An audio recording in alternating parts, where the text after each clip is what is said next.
We will bring the regular assembly meeting to order for May 8th, 2023. Ms. Hale, will you lead us in the flag salute, please?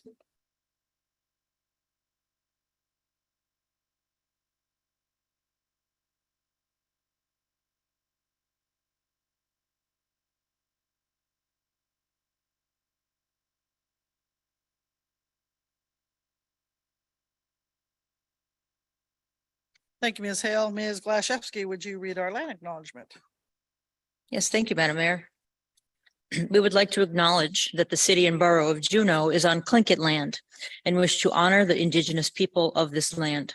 For more than 10,000 years, Alaska Native people have been and continue to be integral to the well-being of our community. We're grateful to be in this place, a part of this community, and to honor the culture, traditions, and resilience of the Tlingit people. Gunal Chish. Thank you, Ms. Glashevsky. Madam Clerk, will you call roll? Thank you, Madam Mayor. Mr. Bryson, Present. Ms. Hughes Scandies, Here. Ms. Hale, Here. Mr. Smith, Here. Ms. Treem is not with us. Ms. Wall, Present. Walahida, Ms. Gladchevsky, Here. and Mayor Weldon. Here. A quorum is present. Thank you, Madam Clerk. First, we'll do our special order of business, which our proclamation is for Public Service Recognition Week. And I talked on the radio about city and state, and I forgot the federal public service folks, so I apologize to them. So Public Service Recognition Week, May 7th through the 13th, 2023. Whereas Americans are served every single day by public servants at the federal, state, tribal, county, and city levels, and whereas these unsung heroes do the work that keeps our nation working, and whereas day in and day out, public servants provide the diverse services demanded by the American people of their government with efficiency and integrity, and whereas without these public servants at every level, continuity would be impossible in a democracy that regularly changes its leaders and elected officials. And whereas public servants deliver the promise of a government by and for the people, and whereas public servants educate our children, keep our communities safe, defend our country, deliver our mail, maintain our roads and bridges, and perform countless other essential services. And whereas every year since 1985, the first full week in May has been set aside as Public Service Recognition Week, a time to thank dedicated public servants from federal, state, tribal, and local governments across the country. Now therefore, I, Beth A. Weldon, Mayor of the City and Borough of Juneau, Alaska, on behalf of the City and Borough Assembly, do hereby issue this proclamation designating the week of May 7th through 13th as Public Service Recognition Week. I encourage all citizens to recognize the accomplishments and contributions of governmental employees at all levels. And I'm going to hand this to one of our hardest working public officials.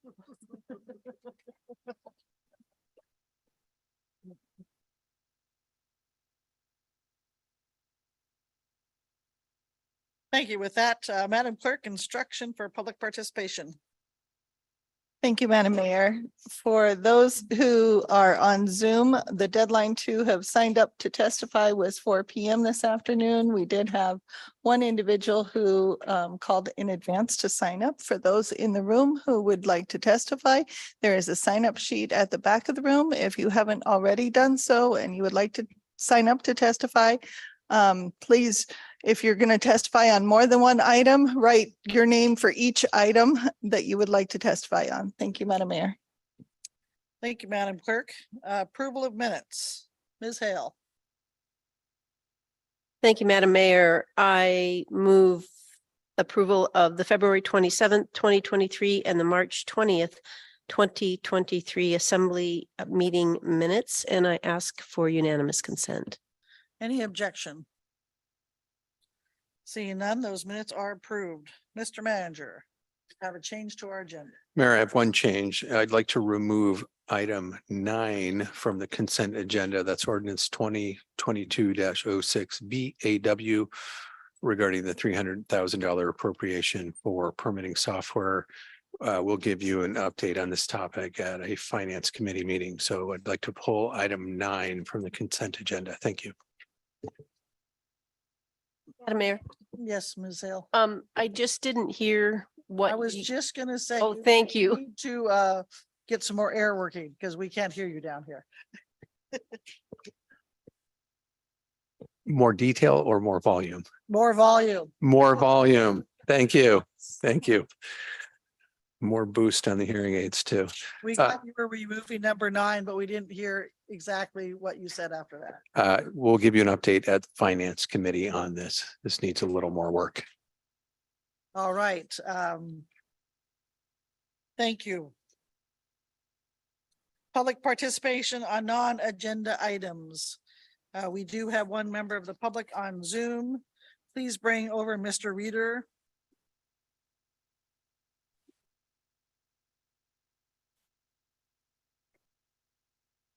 Hi there. Hi, Mr. Reader, please state your name and area and you live in for the record, and you have 3 minutes. Yeah, Michael Reeder, I live out North Douglas. My comments, Juneau, Alaska, so the second largest city by land area in the largest state of the country, and yet there's still a shortage of housing and buildable land. What is the driver of this? One is that the town is squished between natural beauty of the mountains and the ocean. Landscape is what attracts hundreds of thousands, even millions of visitors here each year. To provide Mr. Reader, we lost you.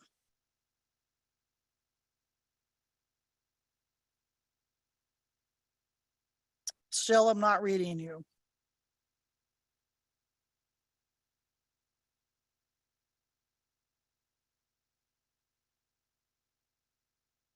All right, well, I'm going to give this to the clerks, and if you could give him a call. Hill, etc. Mr. Reader, we did not hear most of your testimony. Okay. Is there a phone number I can call in on? Madam Clerk, Madam Mayor, Mr. Reader, if you can hear me, the phone number to call is 1-253-215-8782. And when prompted, you'll need to put in webinar ID number 915-1542-4903. And when you are coming in, it will ask you to do *6 to be able to be unmuted. 9. This meeting ID does not exist. Okay. Please re-enter your meeting ID followed by pound. yeah, I'm sorry. Yeah, didn't get that. Let's see. now we can hear, 105. now we can hear you clear as day. Do you want to try again? Pound to continue. Let's see. I can try. Okay, I'm gonna use my phone here.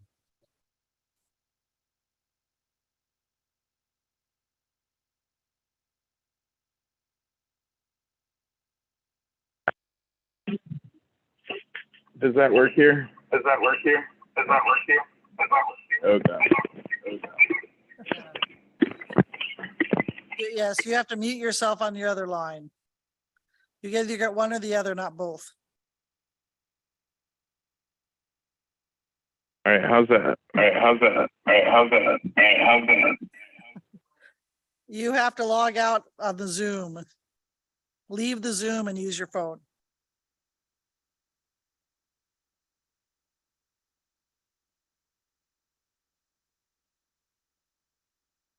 Hello? Hello? Oh, Hello? Hello? can we do anything on our end? Can you? Okay, Mr. Reader, can you log out or leave the Zoom and just try and use your phone?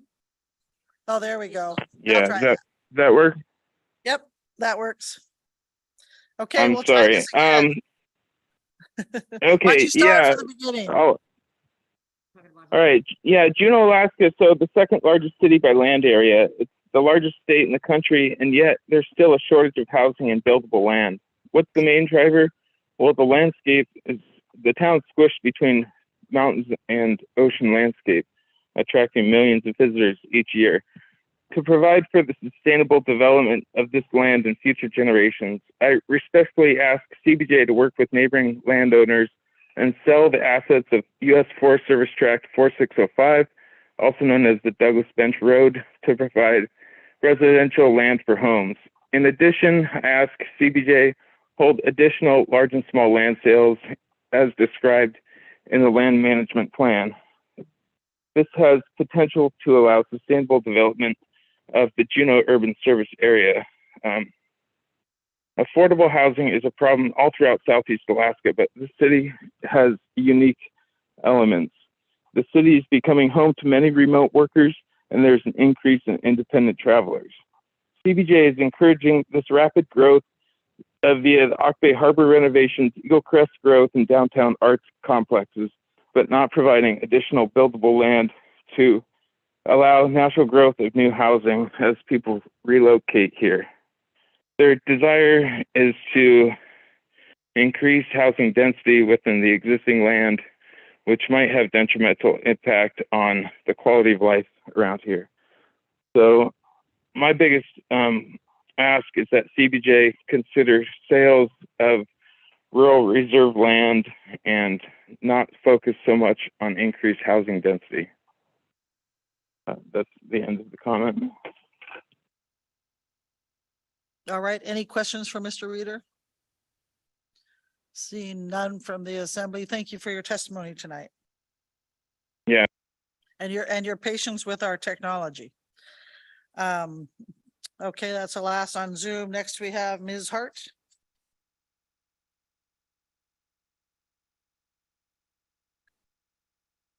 Please state your name and area of town you live in for the record, and you have 3 minutes. Thank you. My name is Carla Hart. I still live on the back loop. I am here because after your last assembly meeting, it sounds really echoey now.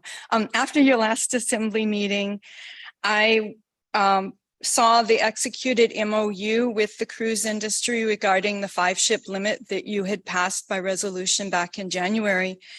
And I was really surprised to see that the large ship is now defined as 950 passengers and larger instead of the 500 passengers that had been in discussion throughout the Visitor Industry Task Force and other places.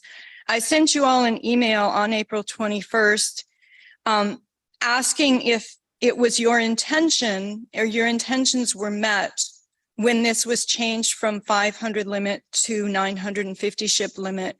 Effectively, what was done is the days with 6 ships in 2024, which seems to be the first year that this was going to take effect, are nullified by redefining what a large ship is.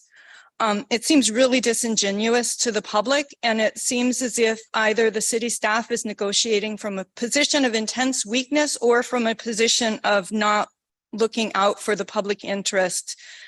Changing from 500 to 950 opens up 60 more spaces for large cruise ships to come to Juneau next summer. That's up to 240,000 to 300,000 more passengers just by changing that number. You might think those people aren't there, the cruise ships aren't there and coming, but there's a 40% increase in the cruise industry capacity globally coming online in the next few years. There's a cruise line that has existing large cruise ships that wants to come in. So again, I know that I can't ask you the question or expect a response, but I really want to understand if your intentions were met. And if they were, then I have some serious concerns that the public is being sold some bill of goods. And if they weren't met, what's being done to rectify this? Thank you. Thank you. Any questions for Ms. Hart? Seeing none, thank you for your testimony.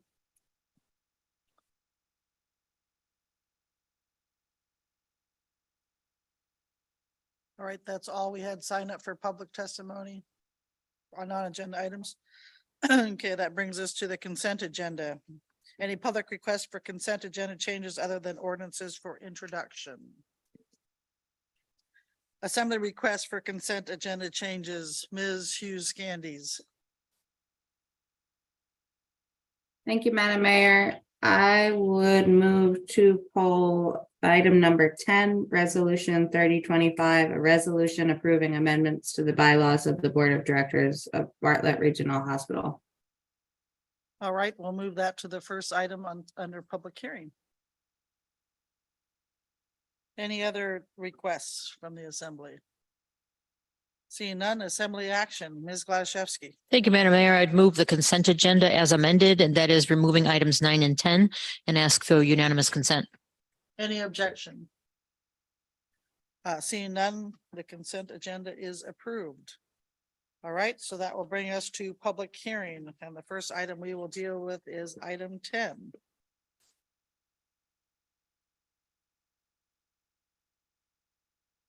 I'm gonna go to you, Ms. Hughes Candies. You want to move that? And I know you have some amendments. Madam Mayor. Yeah, sure. I need to read that Oh, first.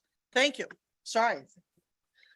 Apologize. Madam Clerk. Thank you, Madam Mayor. This is Resolution 3025, a resolution approving amendments to the bylaws of the Board of Directors of Bartlett Regional Hospital.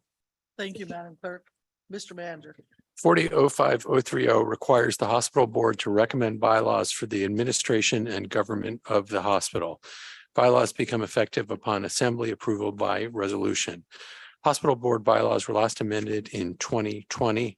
The hospital board has proposed an amendment as provided in attachment A to resolution 3025. This resolution would adopt the hospital board's recommended amendment to its bylaws that were approved by the board at its regular meeting on April 25, 2023. Summary of the amendment is provided in the attached documents. The amendment is straightforward and simply brings the bylaws in line with current CBJ code.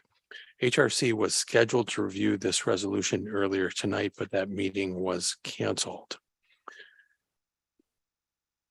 Thank you, Mr. Manager. Any member of the public in the room wish to talk about this resolution? Seeing now we'll move it to the assembly. Ms. Hughes Candies. Thank you, Madam Mayor. And I, let me know if I misdo this. I think I want to move it and then move an amendment. And I believe, Madam Clerk possibly printed out copies of the amendment, on paper for you. But if not, then we will She is roll getting with out her this. folder. All right, red folder items. So while she's doing that, I'll speak about, well, I guess while she's doing that, I'll just speak to the intent of the amendment and then I'll make a motion. Could you move it first and then speak to it? Sure. Where did I put it? Oh, I move that the assembly adopt resolution 3025 and I would move to amend resolution 3025. You'd like to offer an amendment? I'd like to offer an amendment. Go ahead, Ms. Exactly. Hughes Candies. So I'd like to move amendment 1. And what this amendment does is it changes the wording just slightly by deleting a word, and that makes it line up exactly with our own code, the 40.05.020, which maintains that the hospital is subject to state laws and city and borough of Juneau ordinances. And then the piece that the hospital board needs is that additive piece that the associated licensed health facilities. So my amendment would do nothing to endanger that, but would remove the language that says located inside and outside the city of Borough of Juneau. And that's to maintain the clarity rather than opening up the expanse. I think what they really need is to have those associated licensed health facilities. And so I wanted to maintain the clarity of what the powers of the board are.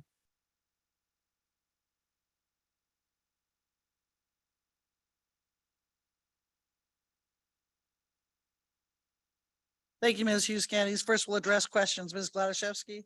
Thank you, Madam Mayor. I had this exact question. Thank you, Ms. Hughes Candies, about the and outside language. I was told that the language that was in the original ordinance was in our ordinances. So I want clarification from the attorney who's correct. Is Ms. Hughes Scandy's language match our current ordinances, or does the original match our current ordinances? And Madam Attorney, before you speak, we also have Mr. Keith and Mr. Overson on Zoom if we need to bring them over for questions. Anyway, Madam Attorney. Thank you, Thank you, Madam Mayor. The word other is an extra word that does not match our code. So But what about the and outside? that matches our code. So if Ms. Hughes Scandy's is suggesting an amendment that does not match our code. Is that correct? That is correct. On the outside part. Okay, that's what I wanted to understand because I had the same concern Ms. Hughes Scandy's did, but then I stopped having that concern because I thought that was already in the ordinance, so it didn't matter. Okay, thank you. All right, then we have Ms. Hale and then Mr. Smith. Thank you, Madam Mayor. It's probably a question for Ms. Hughes Scandy's. Were you able to communicate your concern to anybody on the board, or is this going to kind of catch the board flat-footed? Ms. Hughes Scandy's. Thank you, Madam Mayor. Thanks for the question, Ms. Hale. No, this was supposed to be, I expected that the hospital staff would be at the HRC committee, which is where we were scheduled, as Mr. Manager said, to discuss this in greater depth, but we didn't have that meeting tonight. So this is all, and as you can see, I'm on the road. So with time differences and stuff, I haven't been able to talk to any hospital staff. But it is my understanding when I spoke with Ms. Lane that the operative piece was the associated licensed healthcare facilities. But if Mr. Keith and Mr.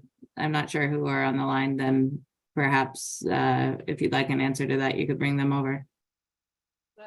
No, I just wondered if you had communicated with anyone on the board. That's all. Thanks. All right, next we have Mr. Smith. Thank you, Madam Mayor. I guess I would like to hear from Mr. Keith or appropriate hospital staff just on what the impact of this amendment would be to their needs for the change. All right, Madam Clerks, will you bring over Mr. Keith and Mr. Overson?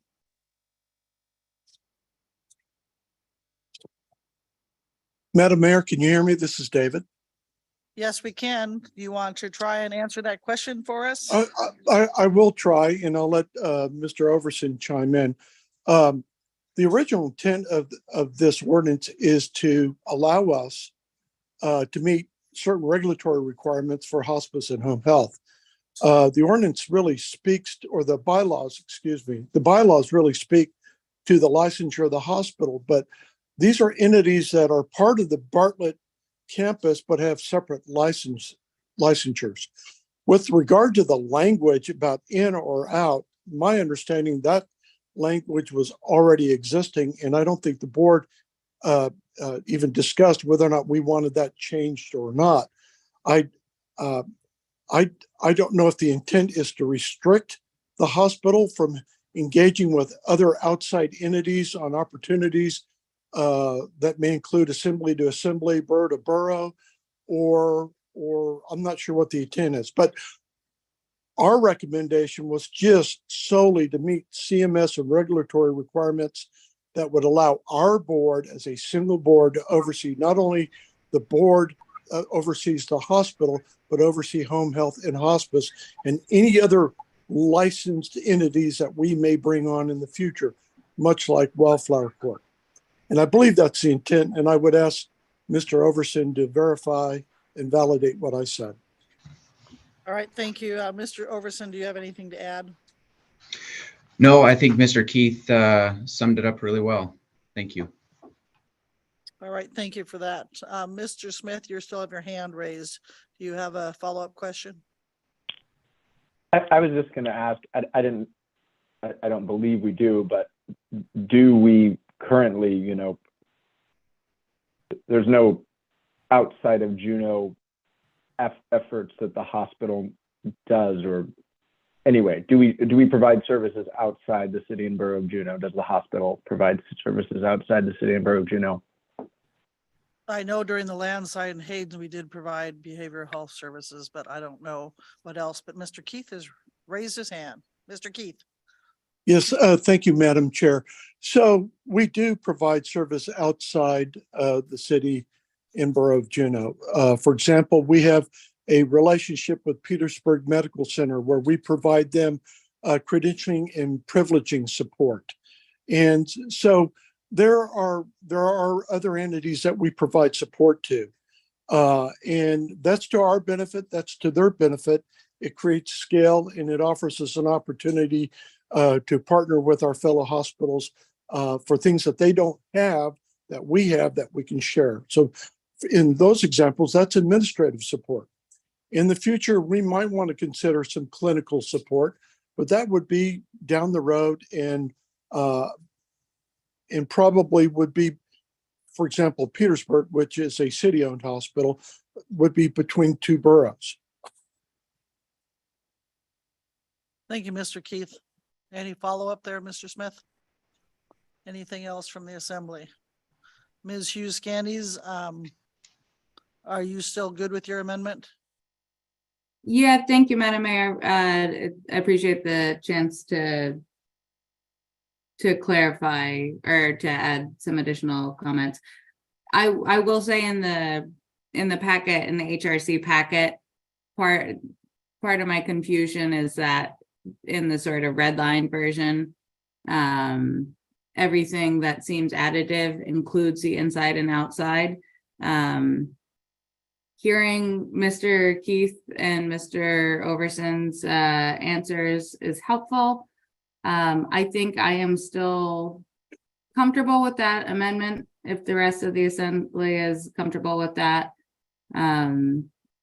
Because my understanding is that the language that was requested by the Bartlett Hospital Board was the associated licensed health facilities piece. And yeah, I don't think I have anything other than that to add. Okay, thank you, Ms. Hughes Candies. I have a question for Mr. Manager. What kind of time frame is this, since it didn't get talked over at HRC tonight? We postponed it a little bit. Mayor, with regards to the timeline, I think Mr. Keith or Mr. Overson can better answer that, but I think they were trying to come into compliance with direction from the state. And I think they can better answer that. Mr. Keith and Mr. Overson, who wants to take this? Mr. Overson.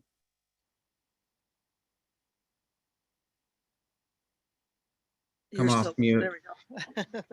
Thank you, Madam Mayor. As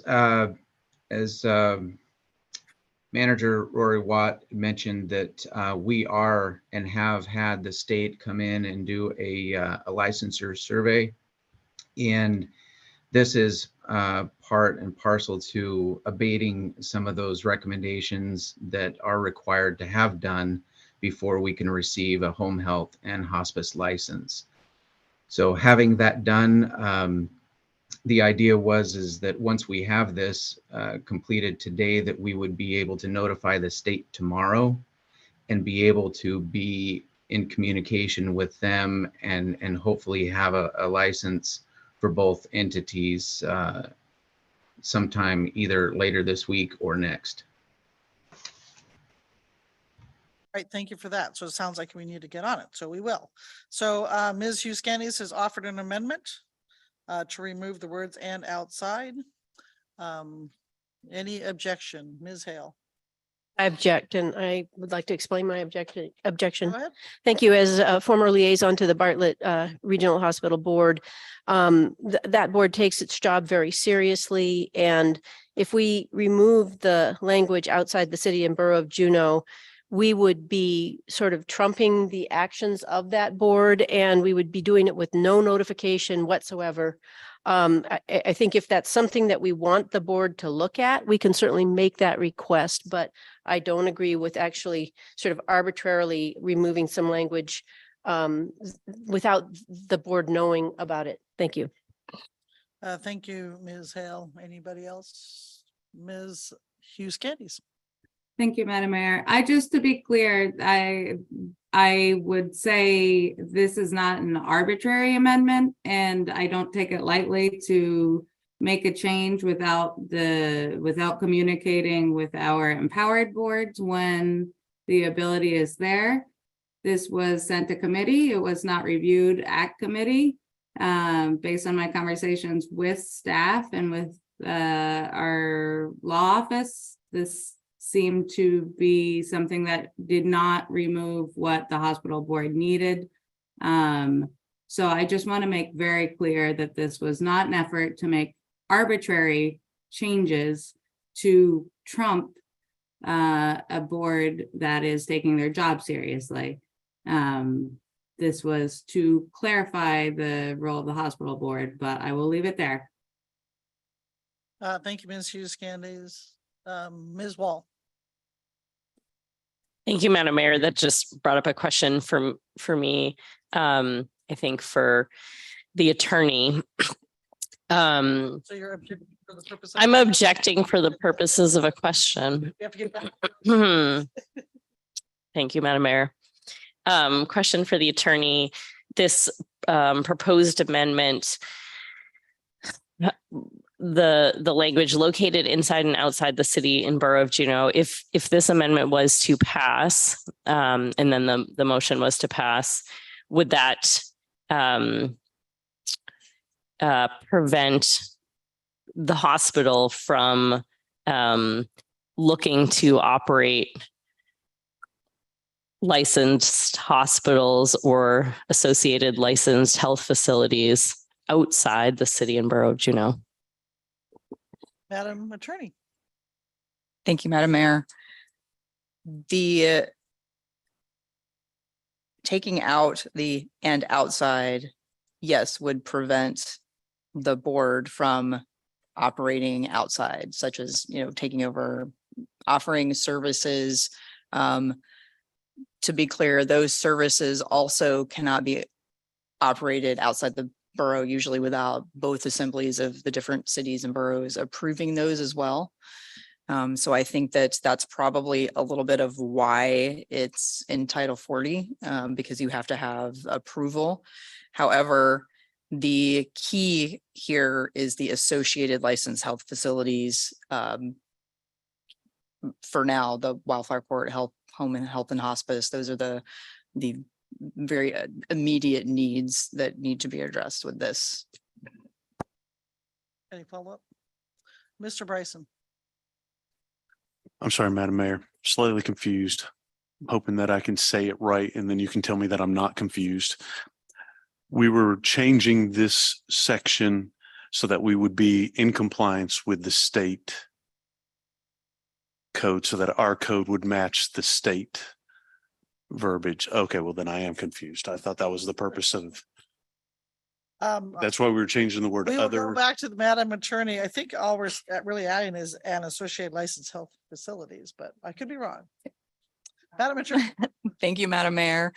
So in Title 40 of the CBJ code, where it talks about the general powers of the hospital board, the language is subject to state laws. It's very similar to the hospital bylaws, but in the past, for the past however many years the Bartlett board has existed, it hasn't had this sentence that's being inserted here. The bylaws have always had that it was just responsible for the operation of the licensed hospital and just left it at that. But in Title 40 in the CBJ code, it says and associated licensed health facilities inside and outside the borough. So the hospital, their key concern was the associated licensed health facilities. So we added that, and then I cut and paste from our current CBJ code, which is in Title 40, to add that located inside and outside, just for it to be consistent, but it doesn't, by getting rid of and outside, it doesn't negate what the hospital is trying to do to take care of the needs of the community right now. Now I understand a little bit better. Can I ask my follow-up to the maker of the motion? Yes, but it would be the same thing. You would object for the purpose of a question. I thought that's how I started this off. Oh, I said I was objecting because I was confused. Sorry about that, Madam Mayor. To the maker of the motion, Ms. Hughes Candies, what are you trying to accomplish by removing "and outside"? How does this make the amendment work for you? Thank you. Ms. Hughes Candies. Thank you, Madam Mayor. Thank you for the question, Mr. Bryson. Mr. Bryson, it would be illuminating to your confusion perhaps to know that I had a conversation with Ms. Lane prior to asking her to create the amendment, and the takeaway that I had from our conversation was not the what we've reached in clarity here in this meeting. And so you keep seeing my hand go up and down because I've been waiting for everyone to be done, because I was just going to withdraw the motion, because really what I wanted to do is make sure that we weren't adding anything more than what the hospital needed to come into compliance. And what they need to come into compliance with the state is the associated licensed health facilities, because they have their own licenses. So that's the gist of what the hospital board needs. However, in our packet, it is underlined, located inside and outside the city and borough of Juneau, because that's a cut and paste that law made, because that is what is currently in our code. My conversation with Ms. Payne, I took away the total opposite understanding that was not currently in our code, and I did not want to add that to their what are these called, their bylaws, without having a larger conversation as an assembly, whether that's something we want to do or not. So that's what that accomplishes for me, which is delaying the meeting by 15 minutes. So if no one has any other questions, I would move to withdraw my motion. You would move to withdraw your amendment? Oh, thanks, amendment. All right, thank you. So now we have a motion. Any other amendments or discussion? All right, is any objections to the motion? Seeing none, the motion passes. Thank you, Ms. Hughes Candies, for a lively discussion. So now we will continue on with public hearing. Madam Clerk.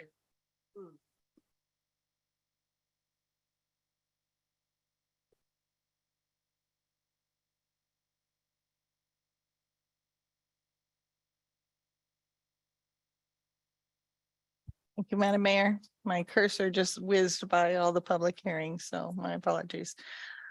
Ordinance 2023-08, an ordinance repealing 2022-63 and authorizing the manager to enter into a revised revenue sharing agreement with Gold Belt Incorporated to fund installation of the gondola and associated infrastructure at the Eagle Crest ski area. Thank you, Madam Clerk. Mr. Manager. This ordinance would repeal 2022-63, authorizing the manager to accept 10 million from Gold Belt Inc. for the installation of the gondola and associated facilities, and replace it with 2023-08. The Assembly previously approved 2022-63 on January 9, 2023. After approval of the ordinance, Gold Belt requested changes to the payment schedule of their contribution to CBJ. Manager, legal counsel, Eagle Crest manager negotiated with Gold Belt through revisions to the original revenue sharing agreement that are depicted in Exhibit A. Gold Belt Inc. has provided a letter of intent to enter into the revised revenue sharing agreement in Exhibit B. Assembly Committee of the Whole reviewed a revised Exhibit A at its April 24, 2023 meeting and forwarded it to the Assembly. Eagle Crest Board reviewed this change at its meeting last week and also made a motion in support. I recommend you adopt this ordinance. Thank you, Mr. Manager. Is there any member of the public that wishes to speak to this ordinance? And we do have members of the Eagle Crest Ski Board back there, so if anybody has questions. Seeing no hands, we'll bring it back to the Assembly. Mr. Bryson. Thank you, Madam Mayor. I move the Assembly adopt ordinance 2023-08 and ordinance repealing ordinance 2022-63, authorizing the manager to enter into a revised revenue sharing agreement with Gold Belt to fund installation of the gondola and associated infrastructure at Eagle Crest. And I ask for unanimous consent. Any objection? Seeing none, that ordinance passes. Number 18, Madam Clerk. Thank you, Madam Mayor. This is ordinance 2022-06, version B, A, D as in David, an ordinance appropriating $10 million to the manager for the Eagle Crest Gondola Capital Improvement Project, funding provided by an investment from Gold Belt Incorporated. Thank you, Madam Clerk. Mr. Manager. Gold Belt Inc. has agreed to invest $10 million for the installation of the gondola and associated infrastructure at Eagle Crest Ski Area. The ordinance appropriates funds for that purpose. The initial investment will be repaid according to terms outlined in the revenue sharing agreement between CBJ and Gold Belt Inc. authorized by 2023-08. This appropriation will be effective upon execution of this agreement. I recommend you adopt this ordinance. Thank you, Mr. Manager. Is there any member of the public that wishes to speak to this ordinance? Seeing none, you'll bring back to the Assembly. Wahalgadock. Thank you, Madam Mayor. I move ordinance 2022-06 BAD and ask for unanimous consent.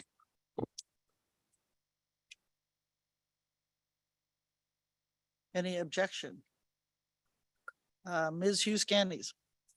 Thank you, Madam Mayor. Only objecting for purposes of a comment that I thought was educational and other members of the Assembly may find it useful for informational purposes, at least. At the last Eagle Crest meeting, the board was looking at the renewed agreement that we just passed. And a member of the Eagle Crest board asked Mr. Scanlon, what if it's not $10 million? What if it's more like $14 million or $20 million or something like that? What would we do then? And Mr. Scanlon said, well, we'd look for additional funding opportunities, including the Assembly. So just want to put that all in your mind while we are going into this with bright $10 million eyes and the skyrocketing costs of everything. And with that, I remove my objection. Thank you, Ms. Hughes Candies. I will object for purposes of question because our Eagle Crest board members aren't going to get away that easy. So who would like to come up and chat?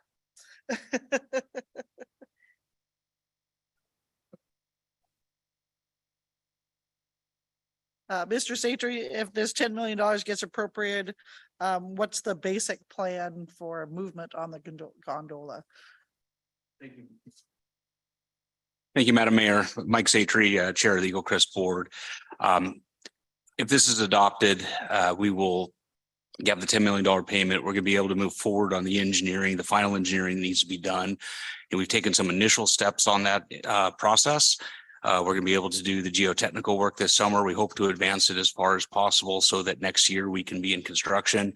We know that these days procurement and logistics are such that we have to be as far in front of it as possible and not lose our construction seasons. But we'll be moving post haste to have the gondola installed as soon as possible so we can have it turning and making revenue in the very near future. All right, thank you. Any questions for Mr. Satry while he's here? I have one more, so you can't escape yet. So in the light of Ms. Hughes Candy's statement, how close do we think this $10 million will be to the final price? So we did have a bit of a conversation on that at the last meeting. And, you know, I think we know that lots of capital projects cost a little bit more than they used to. I think the board, and I don't want to speak too much for Dave. I'll try and speak for the board here. Dave's on vacation. We have to get the backbone up. And so originally we had thought that, with this kind of private investment, and we still thank the Assembly for moving forward on the purchase of the gondola and attracting this private investment into the area. But we thought we'd be able to put the gondola up, have a variety of ancillary activities, and a bit of a package to move forward. As things have changed over the past year and a half, our goal is to get the backbone up. So if you have the mode to get tourists, residents, people to the top of the mountain, you're going to be able to gain revenue. Now, will it look exactly like it may look in 10 years? Probably not. But if we can get them up there, have a small area to stay warm and dry, be able to organize tours at the top of the ridge, that's going to be a great first step. And I think you see this at a lot of other ski areas where you get that backbone up first, and then you're able to build the supporting facilities at a later time. All right, thank you. Oh, now there's hands up. Of course there is. Ms. Wall and then Mr. Bryson. Thank you, Madam Mayor, and thank you, Mr. Satry.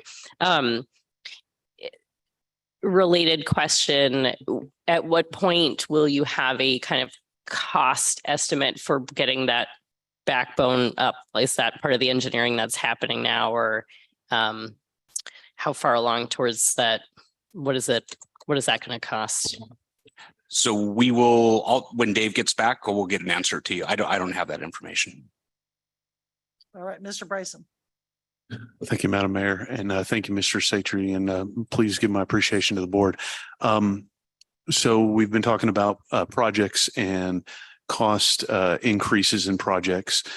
When we think of projects here in the city, that is where a contractor comes in and does 100% of the project and then hands the keys or whatever thing over to the city. Eagle Crest is operating a little bit different on this. Could you maybe discuss some of the initial work that the Eagle Crest staff is doing, how they're facilitating this project, which if Eagle Crest helps facilitate this project, it will at the very least help control costs, if not bring them down, if we have direct participation from the people that are going to own it. It's a little bit different than saying, give me a finished product. Could you maybe elaborate on what Eagle Crest is doing to make sure this project comes in the right funding amount? Yeah. Thank you for the question. First of all, I think, the board itself is going to make sure that we are monitoring this and spending this private investment wisely, and that we're doing everything we can to have the right cost controls. But, I think we should all take a moment to appreciate what General Manager Dave Scanlon has done in order to get us to where we need to be today. A significant amount of work on conceptual design, some additional geotech work has already been accomplished, utilizing the snowpack that we do have now to access certain areas that could be very hard to get to once everything is melted off. We've been able to advance that project within the confines of the existing Eagle Crest budget. And when I shouldn't say we, Dave has been able to do that. The board has been happily watching them progress. But we're in a much better spot because we're able to do some of that work through staff.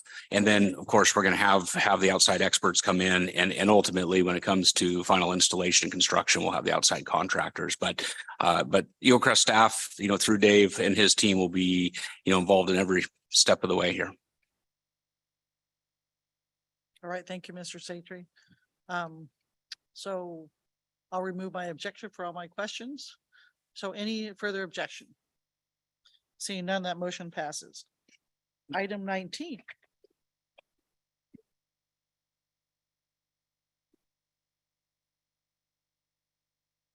Madam Clerk, sorry. Thank you, Madam Mayor. This is ordinance 2023-22, an ordinance authorizing the Eagle Crest Ski Area to enter into a franchise agreement with Alaska Rainforest Sanctuary LLC, doing business as Kawanti Adventures for operating the Alaska Zipline Adventure Canopy Tour. Thank you, Madam Clerk. Mr. Manager. This ordinance would authorize the Eagle Crest Ski Area to enter into a franchise agreement with Alaska Rainforest Sanctuary LLC to operate their zip line under the DBA Kawanti Adventures. Eagle Crest has been permitting a third party to operate the zip line tour at Eagle Crest since 2006 under a commercial use permit. Alaska Rainforest Sanctuary purchased the zipline infrastructure and took over the previous commercial use permit in 2018. Normally, CBJ would use the lease process for this type of arrangement, but Federal Land and Water Conservation Fund prohibits CBJ from issuing leases at Eagle Crest. However, CBJ can grant a franchise agreement as a mechanism to formalize this business relationship. Eagle Crest contacted 6 different zipline operators to see if there was interest in developing a zipline tour and received no affirmative responses. This ordinance would allow Alaska Rainforest Sanctuary to operate the zipline tour for 5 consecutive summer seasons. I recommend you adopt this ordinance. Thank you, Mr. Manager. Is there any member of the public that wishes to speak to this ordinance? Seeing none, we'll bring it back to the assembly. Ms. Wall. Thank you, Madam Mayor. I move ordinance 2023-20-22, and I ask for unanimous consent. Ms. Wall, any objection? Seeing none, that ordinance passes. Number 20, Madam Clerk. Thank you, Madam Mayor. This is ordinance 2023-23. An ordinance authorizing the manager to execute a lease with GCI Communication Corporation for approximately 15,500 square feet of city property located at 1580 Thane Road for a satellite communication earth station site. Thank you, Madam Clerk. Mr. Manager. This ordinance would authorize the manager to lease a fraction of municipal property, Alaska Tideland Survey number 556, located at 1580 Thane Road for fair market value. GCI applied to continue to lease this property for the operation of a satellite communication earth station site. GCI has leased this space from the city since 1983. On January 23, 2023, Assembly Lands, Housing and Economic Development Committee passed a motion of support to continue to lease this property to GCI. Appraisal was completed in February and determined market value for this lease to be $29,211 per year. I recommend you adopt this ordinance. Thank you, Mr. Manager. Is there any member of the public that wishes to speak to this ordinance? Seeing none, we'll bring it back to the assembly. Mr. Smith. Thank you, Madam Mayor. I move ordinance 2023-23 and ask for unanimous consent. Any objection? Seeing none, that ordinance passes. 21, Madam Clerk. Thank you, Madam Mayor. This is ordinance 2022-06, version BAQ.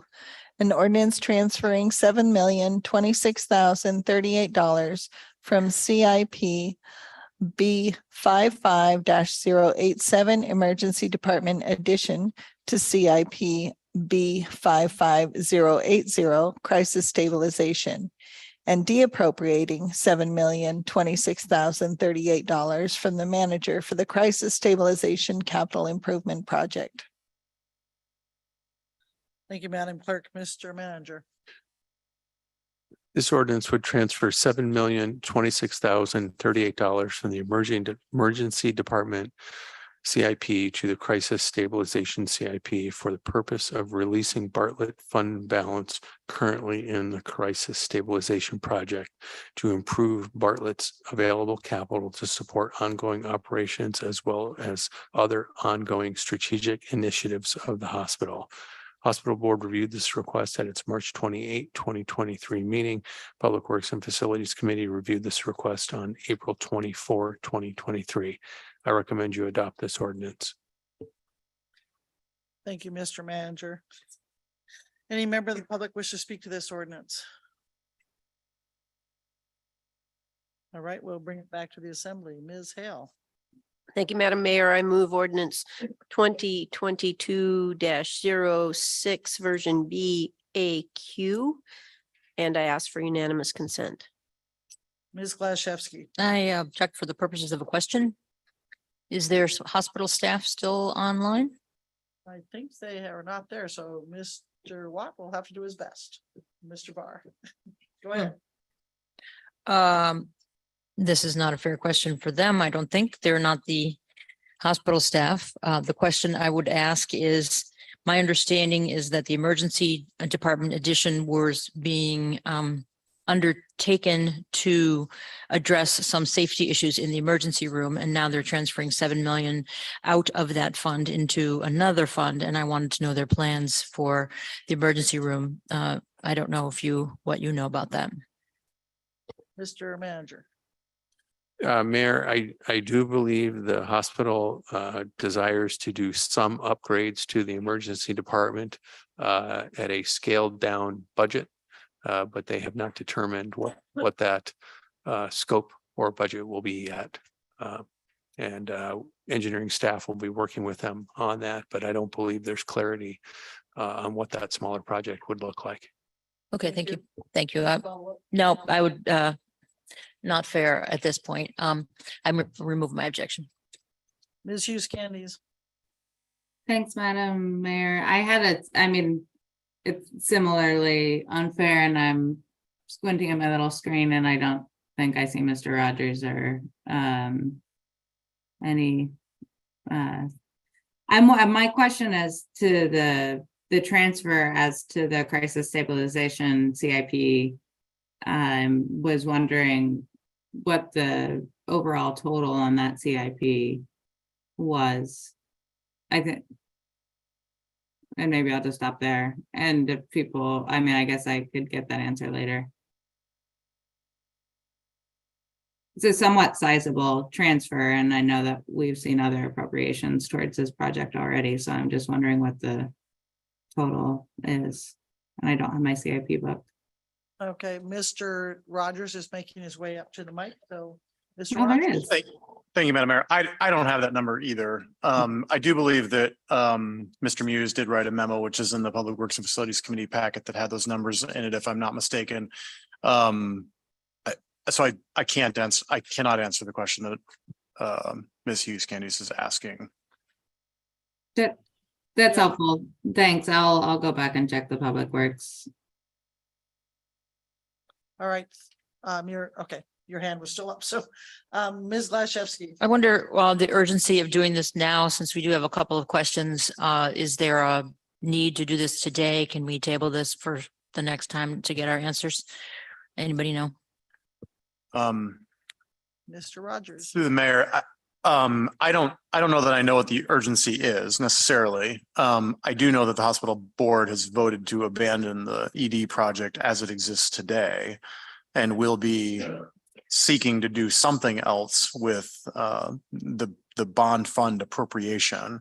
And the thing that has made the most sense to the board to this time is to use those bond funds for another eligible purpose, which is crisis stabilization project by replacing appropriated hospital fund balance in that project. So even if future assembly and hospital board conversations were to lead to some interest in an improvement to the ED, they could still do that with hospital fund balance, which has come out of the crisis stabilization project. So this particular action is much more about shuffling where bond funds have been used, and it follows on, but is somewhat separate from the hospital board's decision to abandon the current scope of the ED modification. All right, Mr. Watton, do you have a follow-up? Mayor, I was just going to point out there's a fairly detailed memo in the April 24th Public Works and Facilities packet that talks about moving funds and their desire to have more fund balance. All right, thank you. Ms. Hale. Thank you, Madam Mayor. And I was just going to confirm that it's actually money is going out of crisis stabilization and then money is going in. So it is kind of moving that money around. But the money that's going out of crisis stabilization doesn't have those bond fund strings attached. So that can be used for other purposes. So that's my understanding from that meeting. Thank you. Yep, and that's my understanding too. It just gives them a little more flexibility with their funds. All right, okay. We have a motion. Any objection? Because we had lots of questions. Seeing none, that motion passes. All right, can we make it through the next three before we, okay. Item 22. Madam Clerk. Thank you, Madam Mayor. This is ordinance 2022-06 BA S is in Sam, an ordinance appropriating $11,944,152 to the manager for the bag belt replacement, parking lot paving, and Gate K culvert reconstruction capital improvement projects. Funding provided by Airport CARES Act funding. Thank you, Madam Clerk. Mr. Manager. This ordinance would appropriate Airport CARES Act funding in the following amounts for the following projects: parking lot paving, $9,854,010, bag belt replacement, $1,419,716, Gate K reconstruction, $670,426. Funding appropriated for the parking lot paving CIP would rehabilitate the long-term, short-term employee and rental car lots and taxi staging areas, and will include addition of EV charging stations. $600,000 was previously appropriated to this project to engage the design consultant. The airport board approved this action at its April 12th, 2023 meeting. Funding appropriated for the bag belt replacement CIP would provide for the replacement of aging and unreliable components of the outbound baggage conveyor system. $50,000 was previously appropriated to this project. Airport Board approved this request at its March 9, 2023 meeting. Funding appropriated for the Gate K reconstruction project would provide for the replacement of the failed culvert on their primary aircraft refuge and firefighting ARF response route for the runway and main taxiway. Airport Board approved this action at its March 9, 2023 meeting. These projects are fully funded by federal grants and do not require any local match. I recommend you adopt this ordinance. Thank you, Mr. Manager. Is there any member of the public that wishes to speak to this ordinance? Seeing none, we also have Ms. Watto in the back there to answer any questions. We'll bring it back to the assembly. Ms. Gladchevsky. Thank you, Madam Mayor. I would move ordinance 2022-6 BAS and ask for unanimous consent, but actually I object for the purposes of question. So I should have Thank you, Ms. taken that Gladchevsky. back. Go ahead. What's your question? Anybody, oops, turn myself off. The $9.8 million to pave parking lot, is that seems like a lot of money for the square footage. Is doing some special kind of paving, or that's just how much it costs today? Ms. Watto is making her way down. Ms. Watto. Thank you, Madam Chair. It's both. We're finding that bids are coming in high, even our estimates were about $8 million. There's a lot of phasing with this, as well as adding lights and having to redo the drainage in there. As you know, it's pretty flat in that area. So we're actually having to build up, starting out on the airfield and go down and come back up and add to the I want to say altitude, to the height of the pavement. Okay, so it's paving and lights and things. It's not just asphalt. Correct. Okay, thank you. That's all right. Any other objections for purposes of questions? I have one. First of all, I'm glad to hear that there's draining, and I'm hoping that this new one, that you'll be able to figure out the drain so you don't have to walk through the crosswalk, through the puddle to get to the airport for the parking. Just saying. But my actual question is, when you're doing all this work, you're going to have to change the parking lot for long term. You want to speak to that? Because there will be fewer spaces, I understand. Yes, thank you, Madam Mayor. So as I went back and counted spaces today, we're actually it's actually going to have a few more in our temporary lot, and the temporary lot is going to be pushed out into the airfield between where the north terminal, and there's some construction for Alaska Seaplanes between that and FedEx. So there's an area that's already fenced off and ready to go. It's been striped. And so that's where the long-term lot's going to go temporarily through this project. That'll take us until probably the end of October. So after counting the spots, we'll still have enough long-term. Perfect. Anything else you want to add? What about short term? Thank you. Short term is going to be moved around a little bit. There's going to be signage. It's kind of a shell game with all the parking lots because not only do we have to work the drainage issues and then move parking around. So between the rental car employee lot, short term taxi staging, there's going to be a lot of moving of that. But the long term temporary lot will stay where it is throughout the whole construction period. All right, thank you. We'll hog it on. Yeah, thank you. Just wondering, since you mentioned signage, all of the improvements in the airport have been so beautiful.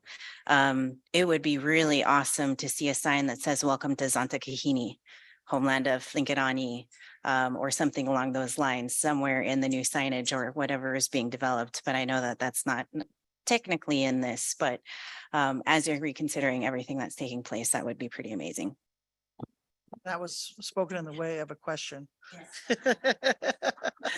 Ms. Waddle.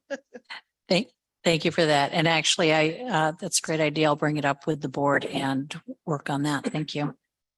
All right, any other questions? Ms. Waddle? All right, I'll remove my objection. Any further objection? Seeing none, that ordinance passes. Thank you, Ms. Waddle. Item 23, Madam Clerk. Thank you, Madam Mayor. This is ordinance 2022-06, version B, A, T is in Tom. An ordinance appropriating $250,000 to the manager for the Aurora Harbor Improvements Capital Improvement Project, funding provided by Harbor Funds. Thank you, Madam Clerk. Mr. Manager. This ordinance would appropriate $250,000 in harbor funds for phase 3 of the Aurora Harbor Improvements Capital Improvement Project. Lowest bid for this project came in at $4.3 million, exceeding the available budget in the CIP.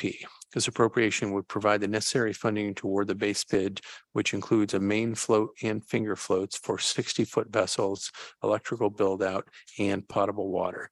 Docks and Harbors Board approved this request at the April 14, 2023 meeting. I recommend you approve this ordinance. Thank you, Mr. Manager. Is there any member of the public that wishes to speak to this ordinance? Seeing none, we'll bring it back to the assembly. I think we're back with you, Mr. Bryce. Yes, Madam Mayor. I move the assembly adopt ordinance 2022-06 BAT, an ordinance appropriating $250,000 to the manager for Aurora Harbor Improvements CIP, and ask for unanimous consent. Any objection? Seeing none, that ordinance passes.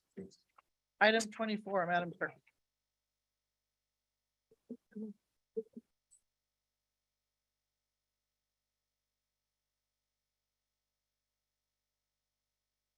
Thank you, Madam Mayor. This is ordinance 2023-15, an ordinance appropriating funds from the Treasury for fiscal year 24 school district operations. Thank you, Madam Clerk. Mr. Manager. This ordinance will appropriate to the school district a fiscal year 24 operating budget of $96,317,000. This is an overall increase in the budget of $9,658,000 from the FY 23 amended budget.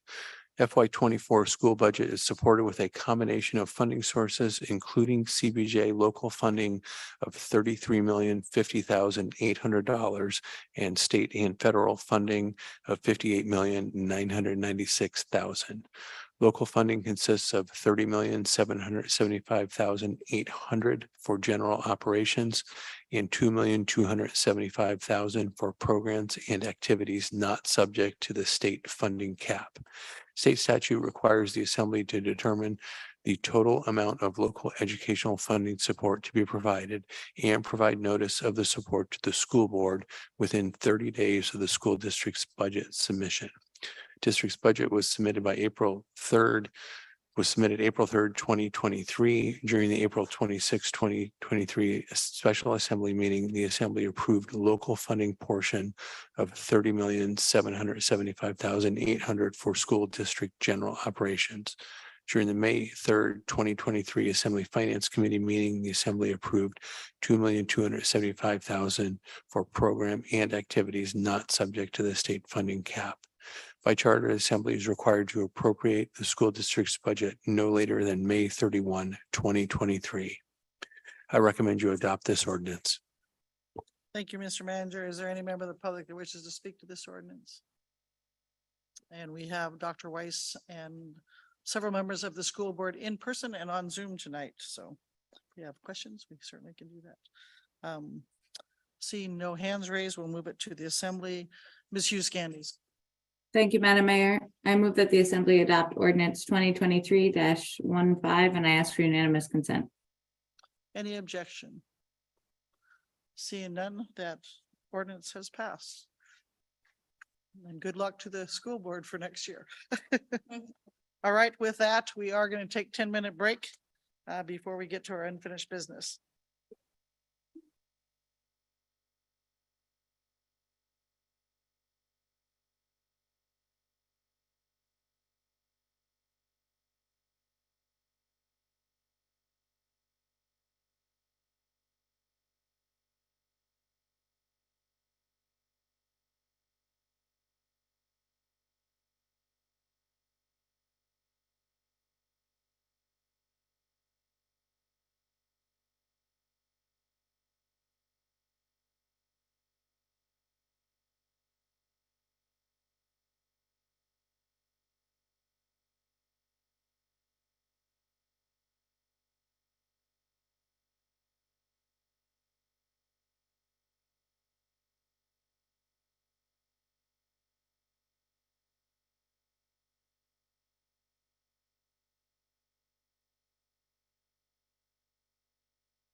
will bring us back to in session. So unfinished business.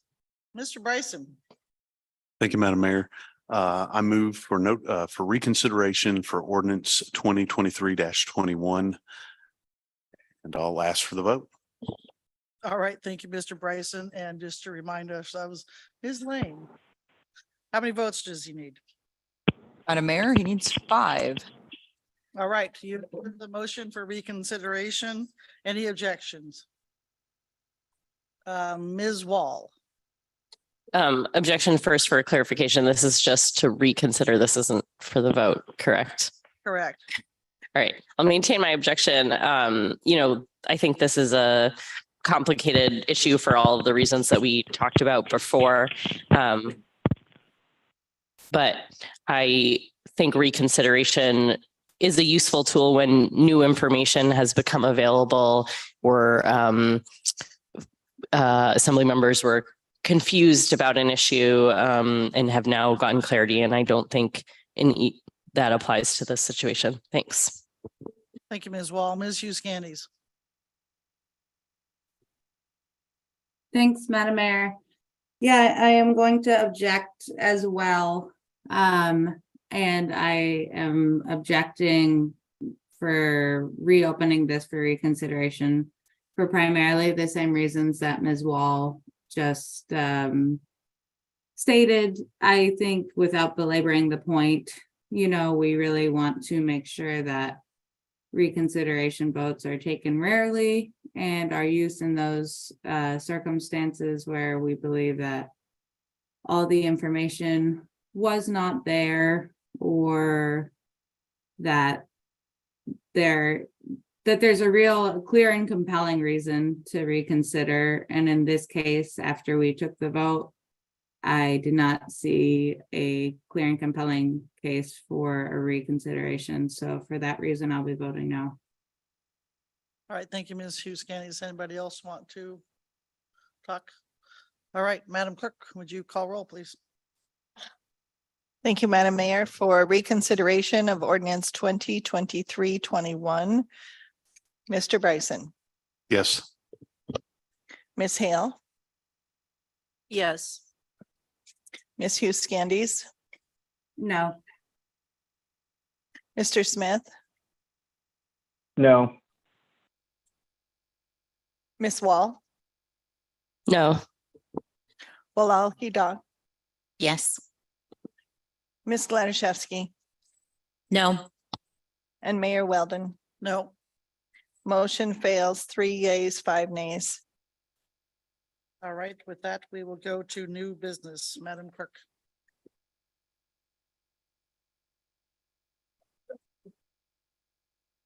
This is bid award RFB DH 23015 Aurora Harbor Rebuild Phase 3. Thank you, Madam Clerk. Mr. Manager. Dockston Harbor has completed an in-house design for the next phase of the Aurora Harbor project and has solicited general contractors for a construction bid award. Project will construct a single new 270-foot main float with slips to support 60-foot vessels and transient side tie vessels, including power and water. Due to float manufacturing limitations, the performance period for this contract will extend into May 2024.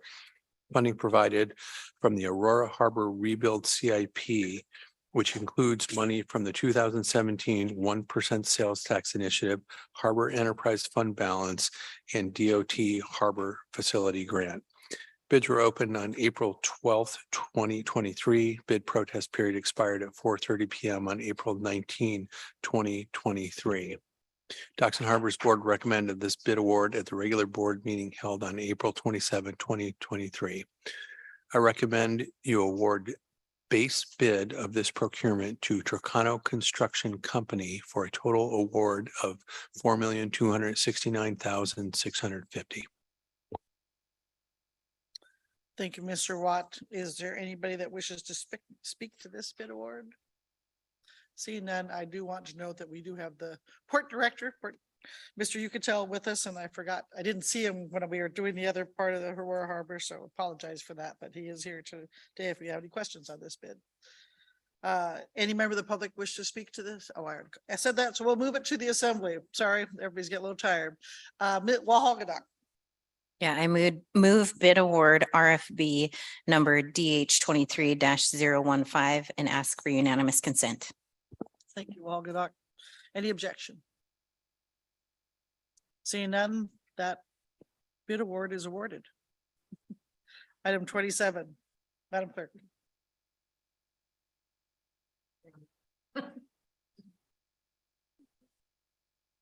Thank you, Madam Mayor. This is bid award BE 23-267 A50-106 Juneau parking lot improvements.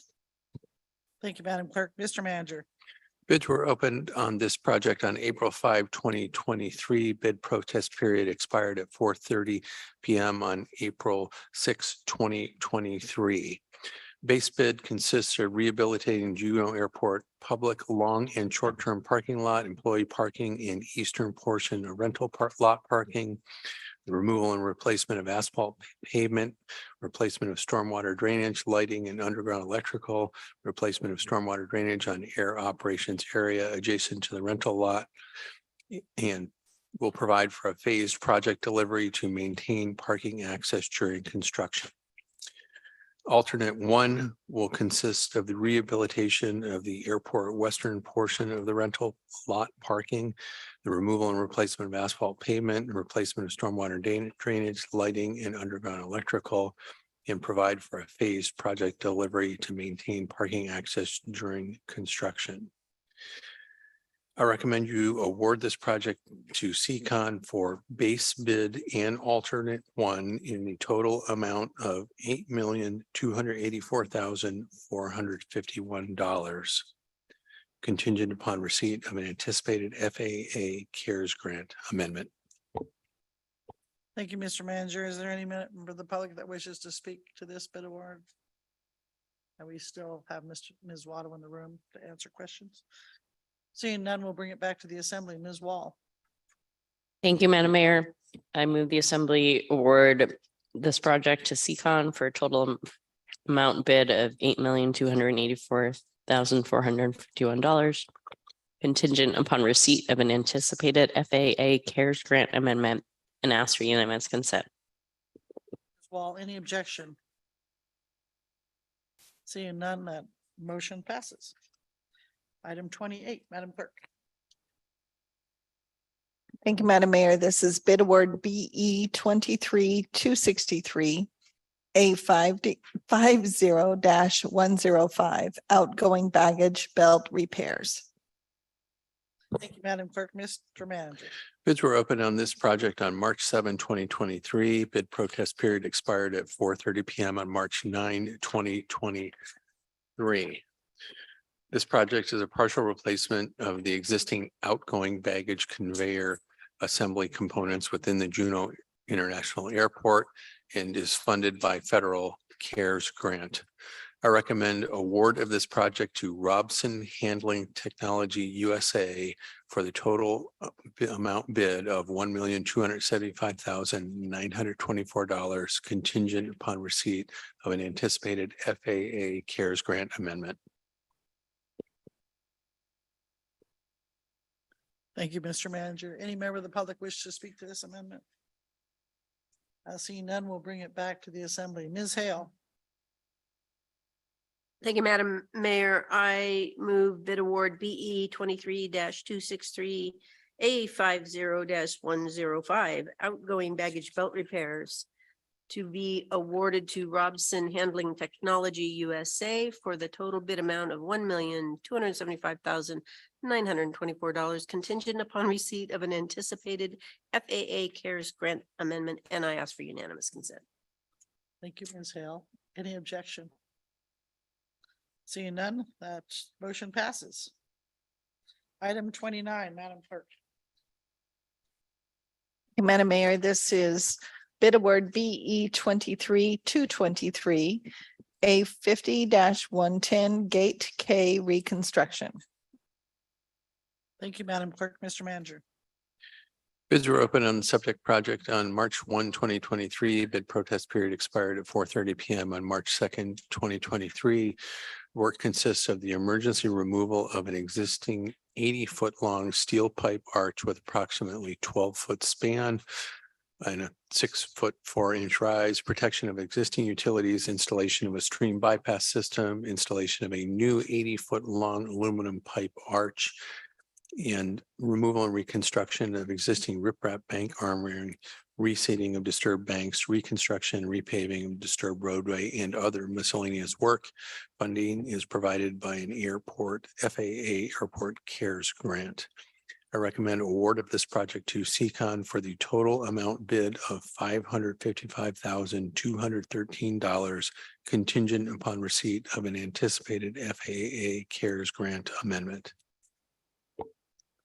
Thank you, Mr. Manager. Any member of the public wish to speak to this ordinance? Seeing none, we'll bring it back to the assembly.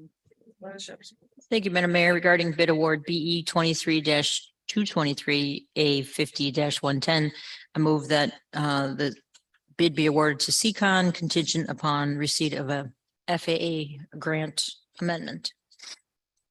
Thank you, Ms. Gladysevsky. Any objection? Seeing none, that award passes. I apologize, Mr. Smith. I skipped you in line. Item 30, Madam Clerk. Thank you, Madam Mayor. This is hardship and senior citizen, disabled veteran, nonprofit, late filed real property tax exemption applications. Thank you, Madam Clerk. Mr. Manager.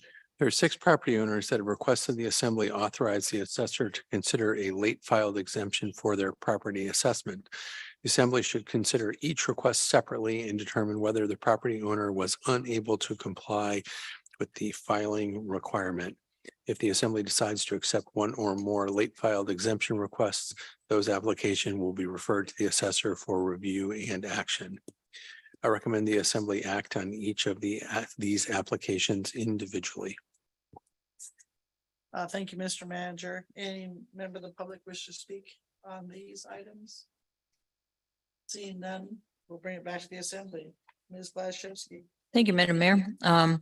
I would state that the assembly reviewed each of the applicants separately and made a determination to accept. I move that we accept the following for the hardship list: Robert Ridgway, and for the late file senior and disabled veteran exemption, Amelia Lucas, Jeffrey Goodell, Joy Oberholzer, Patricia Harper, Landon Rector. And I move that these be accepted and referred to the assessor for review and action. Thank you, Ms. Gladysevsky. Any objections? Seeing none, that motion is approved. Brings us to staff reports. Mr. Barr. Thank you, Madam Mayor. So you'll recall this from the last committee of the whole. We were talking about election maps. I think this will be relatively quick because we are no longer doing one of the things that we had originally proposed. Notably, we are not proposing any more changes to the District 1 and District 2 Assembly District 1 and Assembly District 2 boundary line. We are still planning on reporting out election results based on the new interim state precincts. So that will still occur as mentioned, but we will wait to propose any changes to the Assembly District 1, District 2 boundary until after the state redistricting board finalizes its work. Do you need anything from us tonight, Mr. Barr? We do not. It's just an update. All right, any questions from Mr. Barr? Seeing none, we'll bring it back to assembly reports. I don't have much to say other than this weekend, there was definitely spring was in the air, great weather, and there was a bazillion things happening in town. So if anybody was bored, it was their own fault. Everywhere from singing groups to arts to culture to the Maritime Festival to the Little League open ceremony. What a great weekend for Juneau and the community. So, and also beside Public Service Week, I believe it's Teacher Appreciation Month. So Congratulations to all the teachers and thanks for everything they do. It's a hard job. So with that, we will go to Ms. Gladys Committee of the Whole. Thank you, Madam Mayor. Committee of the Whole met in April 24th, and we had a childcare update. We talked about election code changes, some of which we passed tonight. We talked about community schools, asked for more information. And we got an update on the gondola revenue sharing, which we also passed tonight. The next Committee of the Whole meeting will be May 22. Thank you, Madam Mayor. Thank you, Ms. Gladys. We do not have Ms. Treen here for finance, but hopefully everybody saw in their packet, we're meeting at 5 o'clock this week, not 5:30, 5 o'clock. So can't say that we weren't told. With that, we will go to looking at you, Mr. Bryson. You're in my line of sight. Go ahead. Public Works and Facilities, Madam Mayor. Public Works Facilities met, and we talked about that emergency department funding switch, fund transfer. Talked about EV chargers and waste study, and they had a new employee, Ashley Heimbinger, and that was Public Works and Facilities, Madam Mayor. Thank you, Mr. Bryson. Mr. Smith. Human Resources. Thank you, Madam Mayor. The Human Resources meeting today was canceled. Anyway, just to try to make it a little bit of a smoother appointment process for the PrAC. So we're rescheduling that to the June 12th meeting. Let me see. We did need to discuss upcoming dates for empowered board interviews. The best, I guess we should get out our calendars or something right now. Everybody's getting out their Three, phones. are they very good? Possible interview dates are June 20th, which is a Tuesday, June 27th, also a Tuesday, and Wednesday, June 28th. We do have a cow, it looks like, on the 26th, and we do not have a meeting on June 19th. So we could, do two meetings back to back, or we'd have one meeting in each. We'd spread it out and add a meeting to what was normally going to be an off week. Mr. Smith, which Empower boards are we looking at? Oh, yes. Airport, Docks and Harbors, and Eagle Crest. And possibly the SRC. And unless we have a ton of applicants, I'd hope we can just do it on one night, so. Well, we hope we have a ton of applicants. We do. Anyway, we'll just let the crowd speak. Ms. Huscanes, did you have a date that you didn't work for you or does work for you? No, I'm terribly sorry. I'm just juggling. I'm such a paper person. I was gonna ask Mr. Smith to say the dates one more time. Yep. Possible dates. Yep. Thank you, Madam Mayor. Possible dates: Tuesday, June 20th, Tuesday, June 27th, or Wednesday, June 28th for the dates proposed by the clerks. All right, Mr. Bryson. I can do either of the Tuesdays, the 20th or the 27th, but my brother gets here on the 28th. I prefer to do it on one of those Tuesdays if we could. All right, so we have a vote for one of those Tuesdays. Ms. Gladys. I would vote for the 27th just because then you'd have a week off and you could do two meetings in a row. But I could do either, but I'd rather do it in a row in the same week. The 27th. I think I would too. Rather So do we it on the have a vote. 27th.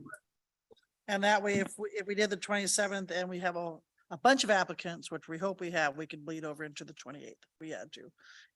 Either of you ladies, Walgadock or Ms. Wall, have anything? I'll just say that the 27th is the regular planning commission meeting.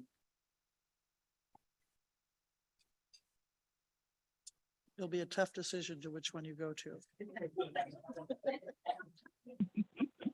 All right, so it looks like the draft date is Tuesday, the 27th.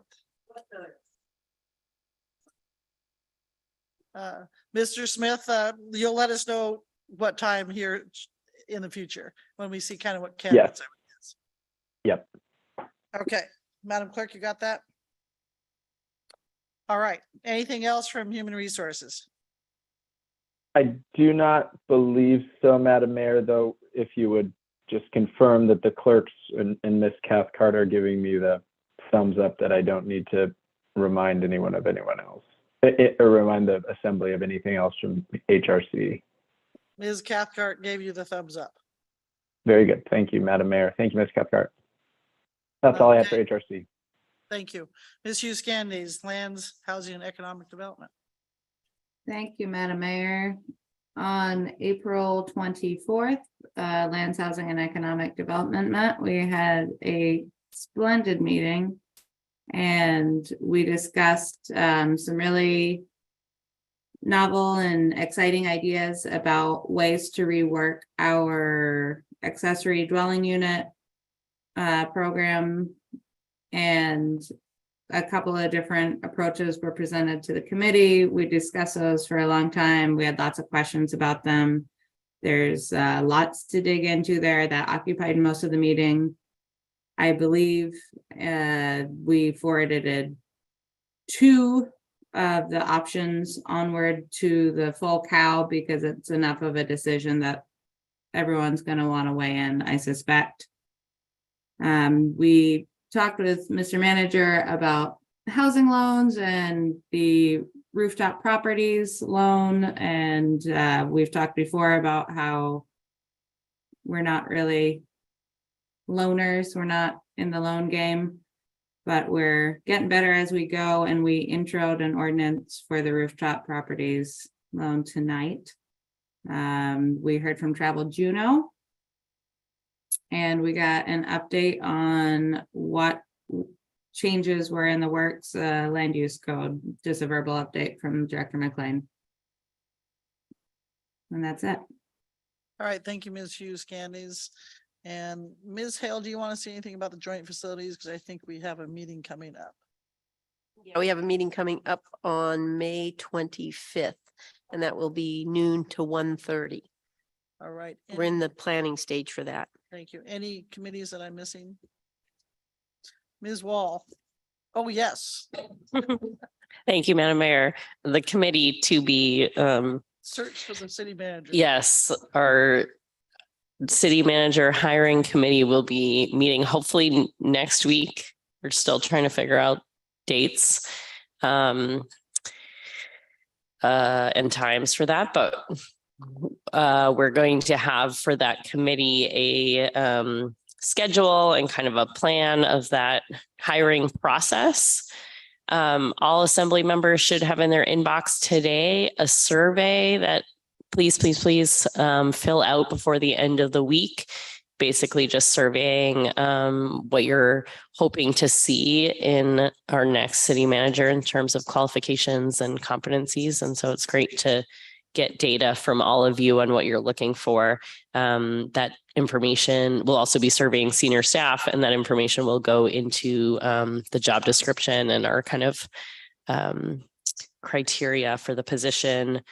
The only other thing I wanted to say is that I'll also be working with staff on reaching out to you all about dates to hold later in the summer for doing interviews.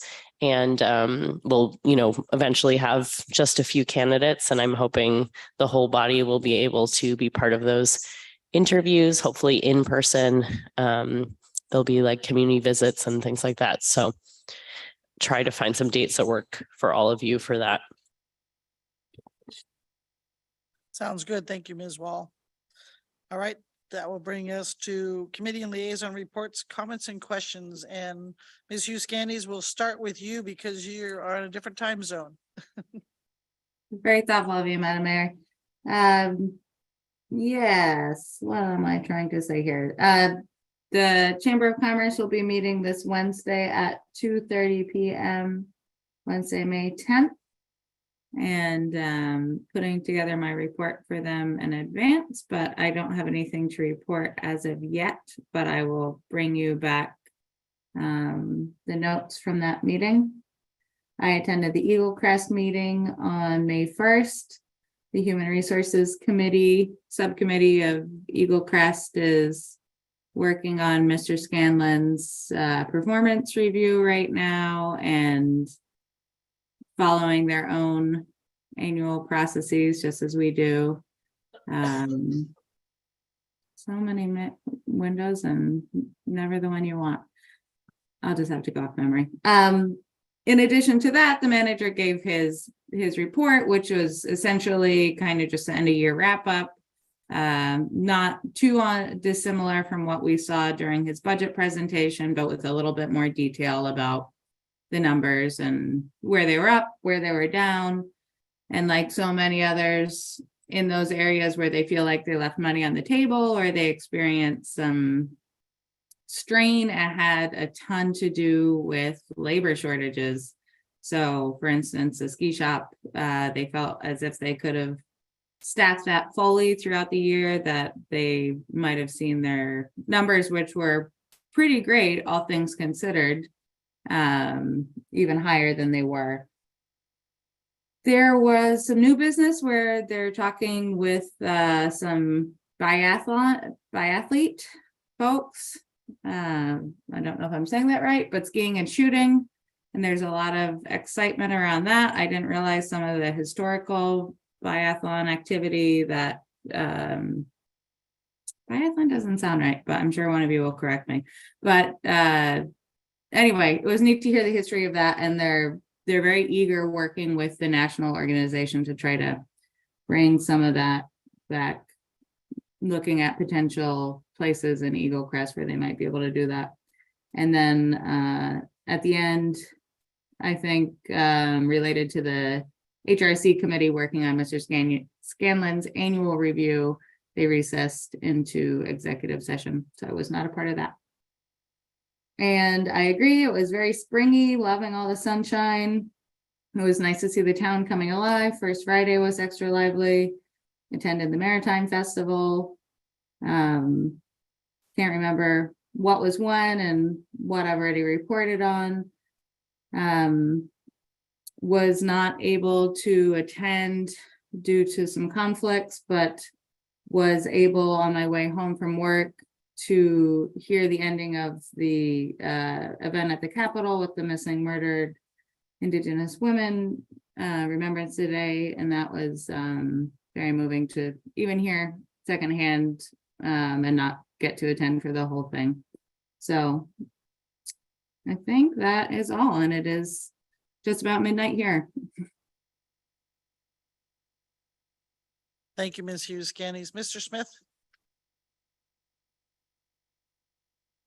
Thank you, Madam Mayor. Let's see, the Juneau Commission on Housing and Homelessness met, just kind of a continued, just responses from a lot of those organizations, just that the need of folks for affordable housing is high. We saw kind of a, I guess not an output from that, but they did discuss, a third phase housing first. And we have, since seen that request. But yes, again, affordable housing is difficult from all those groups that are part of that organization. Travel Juneau has its board retreat this Friday.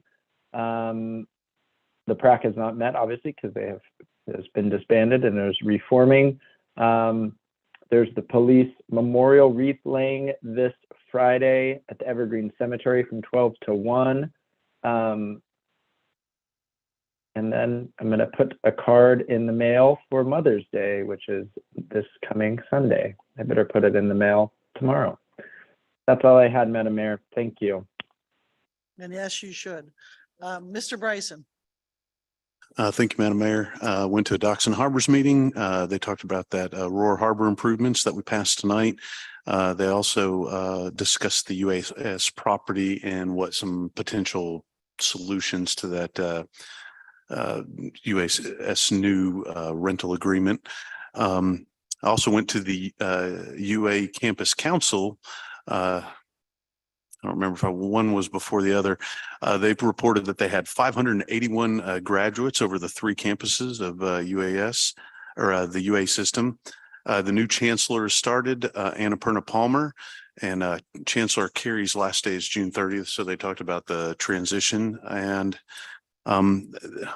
right before they asked for the assembly liaison report, the guy right before it spoke about what a great deal the UAS had struck with the city for the rental of that property. And I was polite as possible, Mayor, that let him know that that might not be the assembly's perspective. I went to the Maritime Festival, and relevant to that, there were a whole bunch of organizations that were very interested in the North Douglas crossing and trash. So I got lots of FaceTime at the Maritime Festival. And today on the Holland America ship, I received a plaque for the city to acknowledge 150 years of cruising with Holland America. And they made a $5,000 donation to Trail Mix here in Juneau to support Juneau's trail system. And I'd like to thank Ms. Well for joining me, the city manager, and a few other folks. That's all I have, Madam Mayor. Thank you. Thank you, Mr. Bryson. It's getting late. The last planning commission was canceled and I missed the last SRC meeting. The Hokulea has arrived on barge today. She'll be unloaded on Wednesday. There will be a small informal welcoming of Hokulea, and then they'll start putting her together. I owe some of you emails. Madam Mayor, you're going to get one tomorrow with kind of the draft agenda. Just know the welcoming ceremony will be on Saturday, June 10th from 3 to 7 p.m. at OCREC. Preceded by a week long of different Indigenous exchanges, having opportunities with universities, that kind of thing. Thursday, June 15th will be the global launch from 2 p.m. to 6 p.m. at OCREC also. Contingency plan, if weather goes south, we're going to end it up at UAS Library, which we already have reserved. So mark those days on your calendar because it's going to be fun. Thank you, Algodoc. Ms. Wall. Thank you, Madam Mayor. I don't really have anything. School board hasn't met since we last met, but they do meet tomorrow night. Ms. Hale. Thank you, Madam Mayor. Juneau Commission on Aging met on the 25th of April. I want to remind everybody that there will be listening sessions, May 9th at the Downtown Library, May 16th at the Valley Library, and May 24th at the Douglas Library. It's kind of working with AARP and doing these listening sessions to hear from elderly people and elder concerns and issues in the community.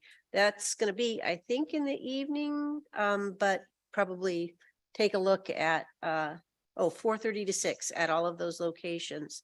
Relative to JCOA, I met with Ruth Kostick and of the finance department and Assessor Mary. I can't remember Mary's last name, but she's Assessor Mary. And we talked about the different forms that they're looking at to try to simplify the hardship exemption process, which is complicated. One reason why we get all of these late is that follows the property tax exemption follows the sales tax deadlines.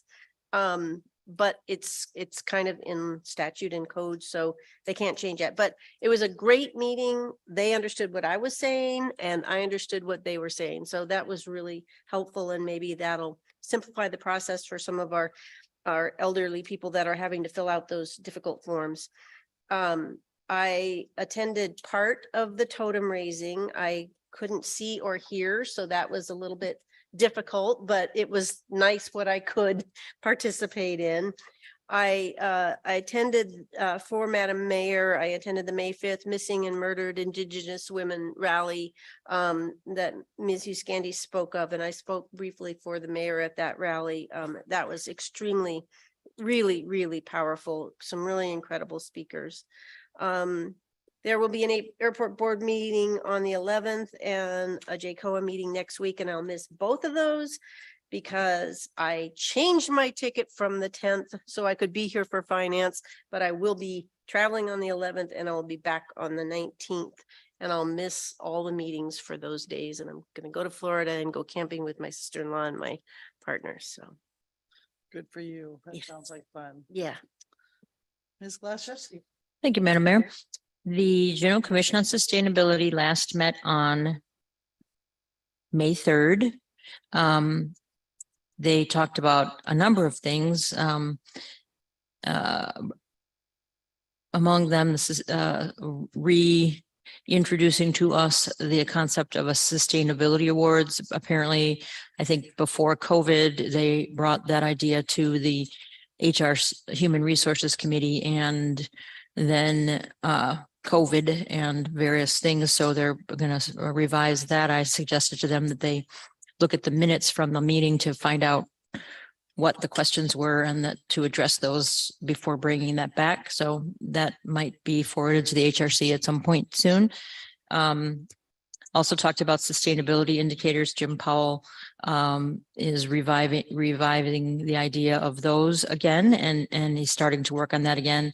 There's a sustainability session. They're hosting a sustainability session on May 16th regarding the greenhouse gas inventory, the draft inventory. So that'll be in this room, I think. Not sure, but it's on May 16th. And I had the privilege of going to the Totem Pole Trail, speaking for the mayor, who unfortunately couldn't be there, was there for 6 hours. That was awesome. And just, it was a really amazing ceremony. As the manager and I were up in front of the entire crowd, President Rosita Worrell presented us with a application for a name change for part of the street, which was pretty awesome timing on her part. That would be the section of Seward Street from the corner of the Front Street down to City Hall. So just a small section of what's now Seward Street to, they're suggesting it be renamed to Heritage Way. So that is on its way to the Planning Commission, because that's what our code says about street names. And then we'll see it after that. As everyone's mentioned, amazing things this last weekend, Maritime Festival. We got our vessel blessed and the blessing of the fleet. That was really great. Lots of openings for First Friday. The museum has an amazing gut exhibit, garments made of gut. There was a bear gut workshop that I attended, and also amazing. If there are any bear hunters out there for this spring who are willing, if they're successful, to bring back the intestines, contact me and I will hook you up with the people that would like them. Yeah, that's all my report. Thank you, Ms. Glaszewski. And when you're done in October, apparently your thing to do is to come zoom in on the assembly meetings, because we've had Mr. Jones and Mr. Gregory here tonight with us. No comment, Madam Mayor. With that, we will go the continuation of public participation on non-agenda items. And we seem to have scared off most of the public. So, hi, Mr. Kelly. So with that, we'll go to Ms. Lane. Oh, wait. We have to go into executive session. Ms. Glaszewski, can you bring us? Sure. I move that we go into executive session to discuss matters which are as a litigation update from our attorney. Thank you, Ms. Glaszewski. Any member of the public oppose us going into executive session? Seeing none, we will go into executive session. Madam Clerk, do you need a minute? If I might, Madam Mayor, we just want to let everybody know who is on Zoom that we are going to be ending the live broadcast at this time and not going to be resuming after executive session has ended.